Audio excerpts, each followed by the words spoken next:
Hello Leos, welcome to Guruma Hindi tarot. और ये reading है इस बारे में कि क्या वो आपको अपने एक्स से कंपेयर करते हैं। तो ये रीडिंग आपके लिए है अगर आप किसी रिलेशनशिप में हैं और आप सोचते हैं कि क्या आपका पर्सन अभी भी अपने एक्स के बारे में सोचता है, और अगर सोचता है तो क्या सोचता है, एंड क्या वो आपको और अपने एक्स को कंपेयर भी करते हैं तो किस तरीके से कंपेयर करते हैं, क्या सोचते हैं।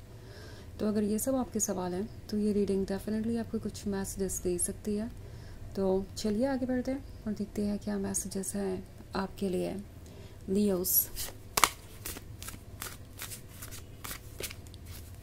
Messages for Leos.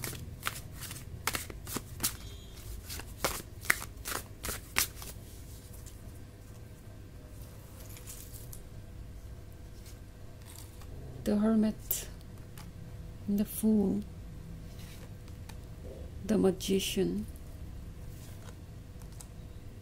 the Papist, and the Apprentice. Okay. So हमारे पास है द मजिशियन। मजिशियन है तो डेफिनेटली ये पर्सन अच्छा है अपनी फीलिंग्स को छुपाने में, अपने थॉट्स को छुपाने में, और वो एक अच्छा खासा इल्यूजन क्रिएट कर देते हैं।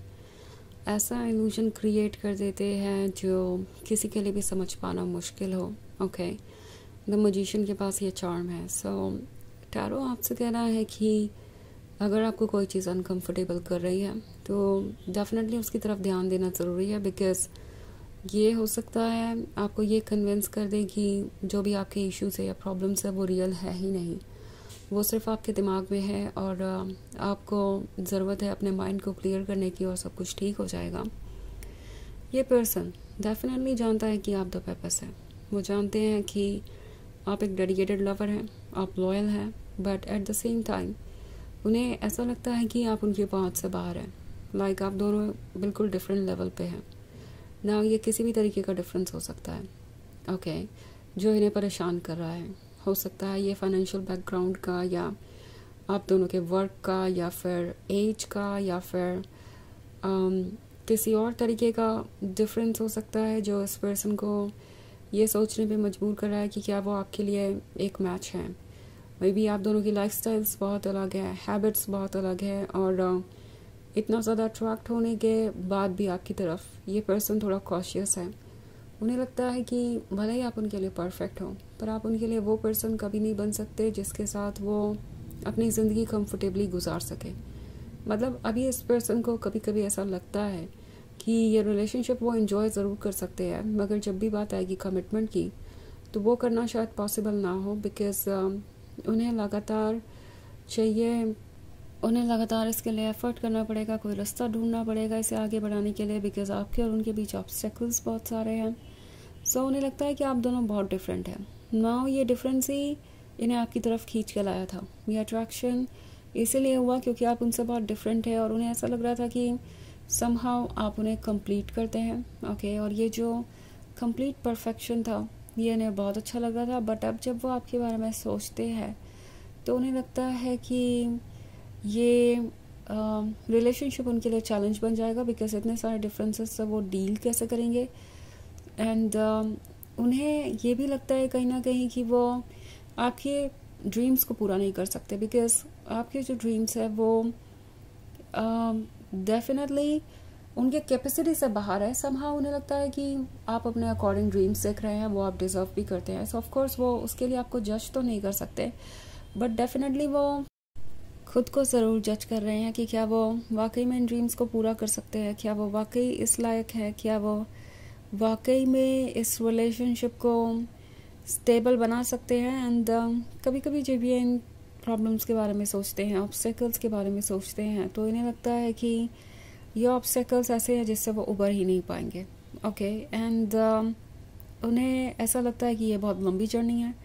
सो ये पर्सन आपको कंपेयर कर रहा हो सकता है अपने एक्स से, बट उसकी वजह यह नहीं है कि इनका एक्स किसी भी तरीके से इनके दिल में है, या इनके लिए बहुत अट्रैक्टिव है, इनके लिए बहुत परफेक्ट है, या आपकी कमियां निकालना चाहते हैं। पर ये अपने एक्स को बस इसलिए मिस करते हैं क्योंकि उन्हें लगता है कि ये एक्स बहुत इजी था, और आसानी से किसी भी चीज़ के लिए तैयार हो जाता था, नॉट लाइक कि आप स्टबन है, बट डेफिनेटली आपकी एक स्ट्रॉन्ग ओपिनियन है, आपके आइडियाज़ हैं, आपको कंट्रोल नहीं कर सकता कोई। और सबसे बड़ी बात यह है कि ये पर्सन जानता है कि आप कितने डिफरेंट हैं उनके एक्स से, आप परफेक्ट हैं। उन्हें ये परफेक्शन चाहिए, बट इस परफेक्शन को हैंडल करने के लिए, संभालने के लिए जो विल पावर चाहिए वो इनके अंदर मिसिंग है। और इसी वजह से ये कभी कभी पास्ट की तरफ देखते हैं। ये कभी कभी सोचते हैं कि काश अगर वो अपने पास्ट रिलेशनशिप में होते तो चीज़ें उनके लिए ईजी बन जाती। ओके, एंड उन्हीं पॉइंट्स पे ये पर्सन अपने एक्स को मिस करता है जहाँ पे प्रॉब्लम्स फेस होती हैं, जहाँ पे चैलेंजेस आते हैं। और ये डेफिनेटली जानते हैं कि जो ये कर रहे हैं वो ठीक नहीं है। ऑफ कोर्स इन्हें अपना पास्ट तो नहीं चाहिए, इन्हें पता है कि अगर वो उस पास्ट में एक्चुअली इंटरेस्टेड होते तो वो कभी पास्ट होता ही नहीं। बट कभी कभी उन्हें ऐसा लगता है कि वो चीज़ों को अपने लिए आसान कर सकते हैं और पास्ट में जा सकते हैं, बट देन फिर उन्हें ये याद आता है कि उन्हें क्या सेक्रीफाइस करना पड़ेगा।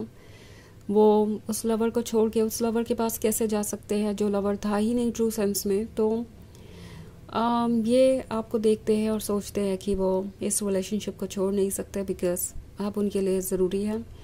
और द फूल का कार्ड इनके अंदर की रेस्टलेसनेस को दर्शाता है। ये आपके लिए बहुत स्ट्रॉन्ग फीलिंग्स डेवलप कर चुके हैं। सो इनकी फीलिंग्स इन्हें कहती है कि नो, पास्ट ईजी हो सकता है पर पास्ट वो था ही नहीं जो उन्हें चाहिए। सो उन्हें इन चैलेंजेस के लिए प्रिपेयर्ड होना चाहिए।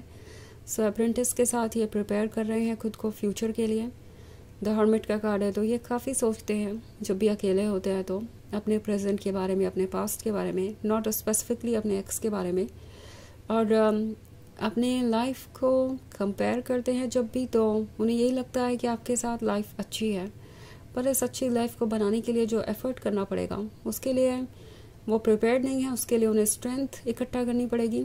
बस कभी कभी इसी वजह से वो पास्ट की तरफ देखते हैं। उन्हें लगता है कि पास्ट में चीज़ें ईजी थी।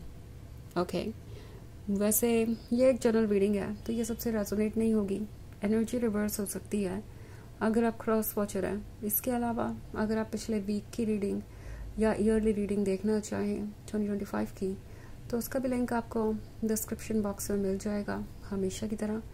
तो चलिए आगे बढ़ते हैं और देखते हैं और क्या मैसेजेस है आपके लिए। Messages for Leos, fortune's wheel, ace of swords, death, prince, seven of pentacles. Okay, so हमारे पास है ace of swords. Ace of swords silence को दर्शाता है, ऐसे साइलेंस को जो मुश्किल है हैंडल करना और ये नहीं जानते कि वो कैसे इससे बाहर आएंगे। इस वक्त ये पर्सन अपने अंदर कुछ छुपा कर बैठा है और उस पर साइलेंट है, इसलिए यहाँ पे ये साइलेंस वाला कार्ड है। ओके, फॉर्च्यून्स भी उस चेंज को दर्शाता है जो ये एक्सपेक्ट कर रहे हैं, जो ये चाहते हैं, पर उन्हें लगता है कि उनके साइलेंट रहने पे ये व्हील ऑफ फॉर्च्यून डिपेंड करता है। लाइक यहाँ पे ये व्हील ऑफ फॉर्च्यून है, फिर इस स्वॉर्ड की नोक पर भी ये व्हील ऑफ फॉर्च्यून है। तो उन्हें लगता है कि उनका साइलेंट रहना ही इस रिलेशनशिप को बचा सकता है, क्योंकि प्रिंस का कार्ड है। सो ये पर्सन जानता है कि आप उन्हें काफ़ी एडमायर करते हैं और वो नहीं चाहते कि आप किसी मिसअंडरस्टैंडिंग की वजह से उन्हें जज करें और इस रिलेशनशिप को छोड़ दें। सेवन ऑफ पेंटिकल्स है, तो ये डेफिनेटली वेट कर रहे हैं कि कब इन्हें मौका मिले अपनी प्रॉब्लम्स का सॉल्यूशन ढूंढने का, क्योंकि यहाँ पे डेथ का कार्ड है। सो अभी ये बहुत सीरियसली सोच रहे हैं इस बारे में कि क्या ये रिलेशनशिप वो वाकई में कंटिन्यू कर पाएंगे। चैलेंजेस के बारे में सोच रहे हैं और इसीलिए इन्हें थोड़ा वक्त लगेगा चीज़ों को सॉर्ट आउट करने में। सो चलिए देखते हैं आपके लिए ऑरेकल मैसेज क्या है।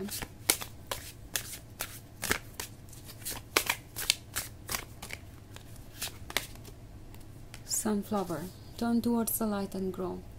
तो ये कार्ड आपसे कह रहा है कि इस वक्त ज़रूरत है पॉजिटिव चीज़ों पे फोकस करने की, बिकॉज बहुत कुछ आपको कंफ्यूज कर सकता है एंड इस सिचुएशन में स्ट्रॉन्ग रहना आसान नहीं है। सो लाइट की तरफ टर्न कीजिए और ग्रो कीजिए। जो पॉजिटिव चीज़ें हैं उन पे फोकस कीजिए और उनके ही बेसिस पे ग्रो कीजिए। ओके, एंड जो आपका इंट्यूशन आपको कह रहा है उसे बिल्कुल भी इग्नोर मत कीजिए। तो ये है रीडिंग इस बारे में कि क्या वो अपने एक्स से आपको कंपेयर करते हैं आई होप आपको अच्छी लगी होगी। Thanks for watching, till next video, bye.